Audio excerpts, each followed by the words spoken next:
Bismillahirrahmanirrahim. Assalamualaikum warahmatullahi wabarakatuh. Di sini saya akan menjelaskan tentang sistem informasi manajemen dalam bentuk bisnis elektronik dan kerjasama global. Perkenalkan, kami dari kelompok 2. Pertama-tama saya akan memperkenalkan diri sendiri, yaitu Nurul Istiqamah. Adapun teman-teman lainnya yaitu Mersiana Toding, Widianti Rahmi, Fitri Jen Saskia, Tasya Udarma, dan Selonia. Untuk mempersingkat waktu, saya akan menjelaskan tentang proses bisnis dan sistem informasi. Proses bisnis adalah kumpulan kegiatan yang dibutuhkan untuk menghasilkan suatu produk atau jasa. Kegiatan ini didukung oleh aliran material, informasi, dan pengetahuan dari berbagai pihak yang terlibat dalam proses bisnis. Proses bisnis juga mengacu pada cara yang unik di mana organisasi mengordinasikan pekerjaan, informasi, dan pengetahuan serta cara-cara yang dipilih manajemen dalam mengordinasikan pekerjaan. Kemudian yang kedua yaitu bagaimana TI meningkatkan proses bisnis. Sistem informasi mengotomatisasikan banyak langkah dalam proses bisnis yang sebelumnya dilakukan secara manual, seperti memeriksa kredit atau mencetak tagihan dan mengirim pesanan. Namun sekarang teknologi informasi dapat melakukan lebih banyak lagi. Teknologi baru dapat betul-betul mengubah arus informasi sehingga memungkinkan lebih banyak orang untuk mengakses berbagai informasi,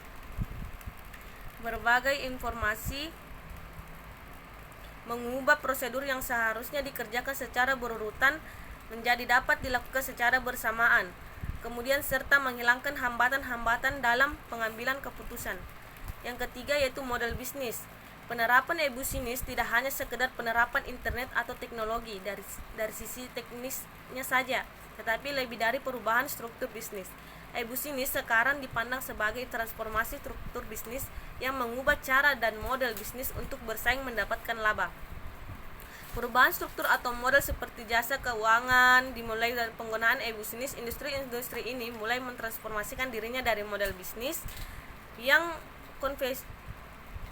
konvensional menjadi model bisnis yang baru, seperti penyediaan jasa aplikasi, penyedia jasa internet, portal, dan lain sebagainya, distribusi barang, pengecer, agen, dan sebagainya.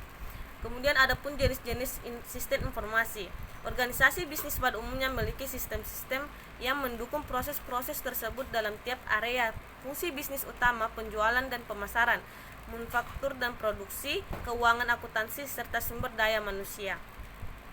1. Sistem untuk kelompok manajemen yang berbeda. Sistem pemrosesan transaksi adalah sistem komputerisasi yang mengoperasikan dan mencatat transaksi rutin harian yang diperlukan untuk melakukan bisnis, seperti entry pesanan penjualan, penggajian karyawan, mencatat dan mengirim. Kemudian sistem intelijen bisnis adalah mengenali data dan perangkat lunak untuk mengorganisasi, menganalisis, dan menyediakan akses dalam suatu perusahaan dalam bentuk keputusan yang lebih berdasarkan informasi.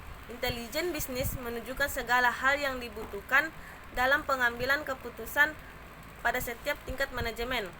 Nah, yang kedua yaitu sistem untuk membuat perusahaan saling terhubung. Yang pertama itu aplikasi perusahaan. Menjalankan secara bersama-sama berbagai macam sistem yang berbeda-beda telah menjadi tantangan utama bagi suatu perusahaan. Umumnya perusahaan tumbuh secara alami dalam perusahaan atau menggunakan jasa perusahaan yang lebih kecil. Kemudian intranet dan extranet disebut sebagai perangkat alternatif untuk meningkatkan integrasi dan kelancaran arus informasi antara perusahaan dalam pelanggannya beserta pemasoknya. Secara sederhana, intranet adalah situs web internal perusahaan yang harus dapat diakses oleh karyawan saja. Kemudian internet mengacu pada jaringan internal yang berasal dari yang berbeda dengan internet yang merupakan jaringan umum yang menghubungkan tiap organisasi beserta jaringan eksternal lainnya. Ketiga, e-business, e-commerce, dan e-government. Bisnis elektronik mengacu pada penggunaan teknologi digital dan internet untuk menjalankan proses-proses bisnis utama dalam suatu perusahaan. E-business meliputi aktivitas pengelolaan internal dalam suatu perusahaan serta kegiatan koordinasi dengan pemasok dan rekan bisnis lainnya. E-business juga meliputi perdagangan elektronik. E-commerce adalah kegiatan dari e-business yang berhubungan dengan kegiatan jual beli barang dan jasa melalui internet. E-commerce juga meliputi aktivitas yang mendukung transaksi tersebut seperti perilaku, periklanan, pemasaran, dukungan konsumen, keamanan, pengiriman, dan pembayaran.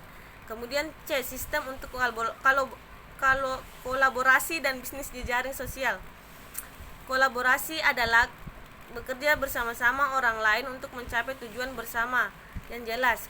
Kolaborasi berfokus pada penyelesaian tugas ataupun misi dan biasanya digunakan pada organisasi bisnis atau organisasi lainnya atau antara satu bisnis dengan bisnis lainnya.